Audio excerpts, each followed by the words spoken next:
일주일 동안 드로아에 머물면서 말씀을 강론했습니다. 주일 밤 성도님들과 함께 날이 새우기까지 이야기하며 계획했던 대로 월요일 아침 바울은 일찍 드로아를 출발하게 되어집니다. 그리고 그 떠난 여정이 오늘 본문 13절에 이렇게 기록하고 있습니다. 13절입니다. 자막 한번 보여주시겠어요? 네. 우리는 앞서 배를 타고 앗소에서 바울을 태우려고 그리로 가니 이는 바울이 걸어서 가고자 하여 그렇게 정하여 준 것이라. 아멘. 바울이 드로아를 출발해서 다음 행선지인 앗소를 가는데요.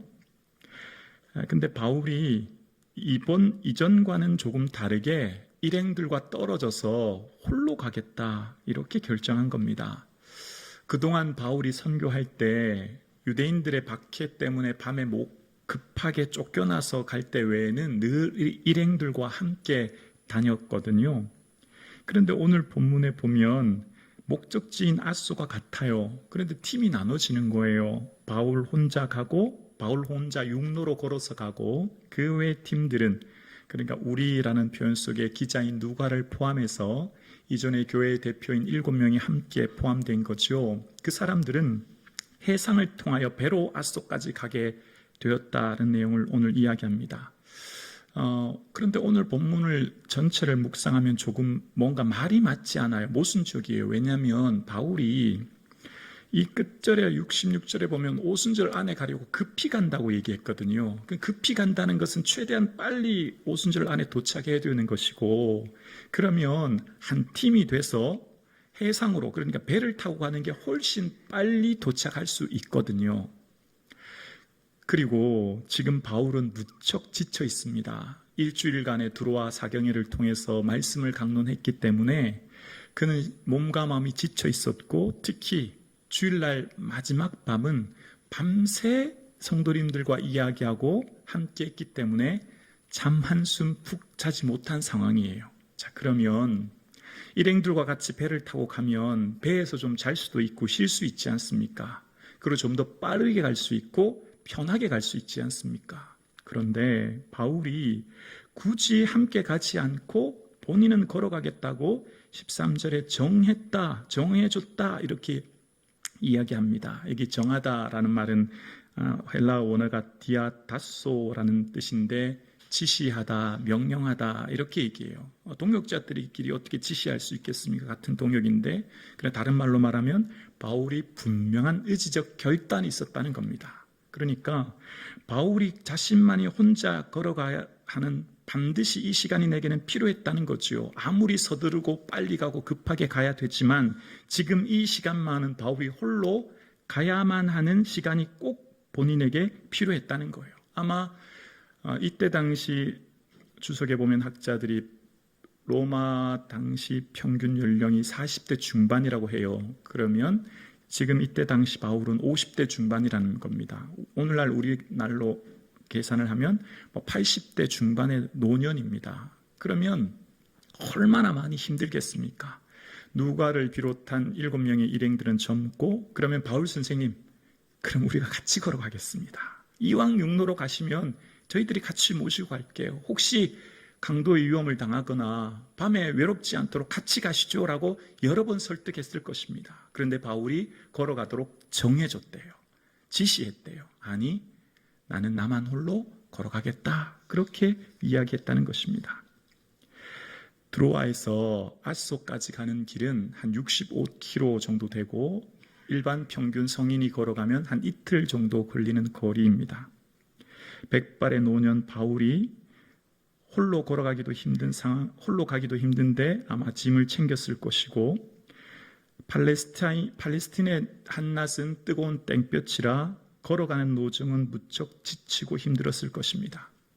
점심때가 되면 가방에서 마른 빵을 꺼내서 먹으면서 허기를 달래면서 걷고 또 걸었습니다.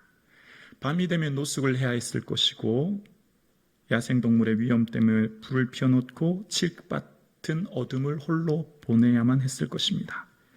배를 타고 가면 쉽고 편하게 갈 수 있는 길을 바울은 걷고 또 걸어서 혼자만의 시간을 가진 것입니다. 왜 그랬을까요? 왜 바울은 쉽고 편한 길을 버려두고 외롭고 고독한 홀로 그 길을 걸어가야만 했고 왜 그렇게 결정했을까요? 그것은 이후에 밀레도에 도착했을 때 바울이 설교하는 설교 내용을 통해 왜 그렇게 해야만 했는지를 알 수 있는 단서가 등장하는데요. 그것은 바로 사도행전 20장 22절로 23절에 나옵니다. 자막 함께 보여주실래요? 보라, 이제 나는 성령에 매여 예루살렘으로 가는데 거기서 무슨 일을 당할는지 알지 못하노라. 오직 성령이 각 성에서 내게 증언하여 결박과 환난이 나를 기다린다 하시나. 바울이 가는 길 속에 각 성에 들릴 때마다 성령님이 증언해 주신 게 있는데 그 길 속에 환난이 기다린다는 거예요. 각 성을 들릴 때마다. 그러니까 지금 이전에 기억나십니까? 고린도에 왔는데 고린도에서 바울의 원래 계획은 자신을 파송해 주는 수리아, 그러니까 시리아 안디옥에 가는 게 원래 목적이었는데요. 유대인들의 공모, 음모 때문에 고린도에서 배를 타고 원래 파송교인 시리아 안디옥으로 가지 않아요. 못하지요. 왔던 길을 되돌아가야만 했습니다. 그래서 다시금 육로를 통해 600km가 넘는 베레아, 데살로니가, 빌립보 교회를 다시 걸으면서 왔어야만 했습니다. 그렇게 각 성을 거칠 때마다 성령님이 끊임없이 말씀해 주는 게 있었대요. 바울아, 너의 가는 그 길 속에 환난이 기다리고 있어. 그 얘기를 들었다는 겁니다. 여러분 어떠세요? 이해가 되세요? 쉽게 이해가 되지 않아요. 왜냐하면 바울이 주를 위해 최선을 다해 목숨을 바쳐서 헌신했잖아요. 그러면 바울아, 너 가는 길 속에 예루살렘에 가면 환난이 기다리고 있어. 그런데 걱정하지 마. 내가 다 막아줄게. 너를 위해 피난처를 준비해뒀다. 이렇게 말씀하시든지, 아니면 바울아, 너 지금 가는 그 경로 속에 예루살렘에 가면 환난이 있으니까 그리로 가지 마라. 그냥 너 원래 계획대로 수리아 안디옥 교회에 파송했던 교회로 가. 그렇게 하시면 이해가 돼요. 그렇지 않습니까? 그런데 성령님께서는 바울에게 환난이 기다린다라고 이야기하고 더 이상 바울이 설명을 하지 않아요. 하나님의 계획이 당황스럽습니다. 도무지 이해되지 않습니다. 바울이 주를 위해 죽도록 충성했다면 바울의 삶 가운데 영광이 기다리고 있다고 하셔야지요. 바울의 가는 길에 놀라운 축복이 기다리고 하셔야지요. 그런데 주님께서는 환난이 기다린대요. 결박이 기다린대요. 이후에 아시겠지만 21장에 가면요, 정말 사람들의 폭행 때문에 바울이요, 들것에 군인들이 들것에 바울을 들고 가요. 그러니까 너무나 고통스러운 삶을 겪어야 했습니다. 여러분 같으면 어떤 생각 드시겠습니까? 하나님, 왜 이러십니까? 왜 내게 이런 고통을, 왜 이런 고난을 이라고 하는 마음의 원망의 마음이 들지 않겠습니까? 바울 또한 어땠을까요? 바울의 가는 길 속에 환난이 있다는 말을 들었을 때 고민되지 않았을까요? 왜냐하면 환난을 말로만이 아니라 바울은 여러 번 몸으로 겪었거든요. 빌립보 감옥에서 옷이 찢겨지고 몸을 두들겨 맞았을 뿐만 아니라 루스드라에서는 돌에 던져서 죽은 것처럼 온몸이 피투성이가 된 경험이 있거든요. 그러니까 환난이라는 것을 머리로만 아는 게 아니라 이미 몸소 체험한 바울은 또다시 그 환난이 있다는 말을 들었을 때 얼마나 많은 고민이 되고 두려웠겠습니까? 차라리 말씀하지 마시지. 차라리 가는 길 속에 환난이 있다는 말씀을 안 하시면 모르고 가면 더 편할 것인데 환난이 있다는 것입니다. 이해되지 않은 환난 속에 바울이 얼마나 두려웠을까요? 얼마나 염려되고 걱정되었을까요? 갈수록 점점 희망찬 내일이 있다고 해도 이 가는 길이 어려운데 가는 길에 환난이 있고 어둠이 있다고 하니 바울의 마음이 얼마나 고통스러웠을까요? 홀로 걸어가야만 했던 바울은 지금 내게 있는 그 환난을 어떻게 해결해야 될지, 바울은 일행과 떨어져 홀로 하나님을 독대하여 이 걸어가는 길을 어떻게 해야 될지 주 뜻 안에 해석하고 주님 기뻐하는 선택을 하기 위하여, 주님, 제가 가는 길 두렵습니다. 지칩니다. 힘이 듭니다. 제가 이 환난 잘 이겨낼지도 모르겠습니다. 주님, 어떻게 할까요? 아마 걸어가는 내내 아마 밤잠 한 번 편히 자지 못했을 거예요. 이틀 거리 그가 예수님처럼 겟세마네 동산의 예수님처럼 그도 또한 주님 앞에 기도하며 그 시간을 보냈을 것입니다. 주님은, 성령님은 바울에게 말씀하십니다. 바울아, 너 가는 길에 환난이 있어.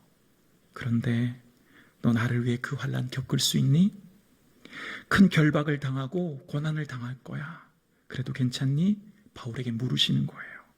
주님, 제가 갈 길이 힘들어서 이길 힘이 없습니다. 주님 도와주세요. 기도하지 않았을까요? 사랑하는 성도님, 하나님께서 여러분에게 사랑하는 성도야, 너 가는 그 믿음의 길이 힘든 환난과 고난이 있어.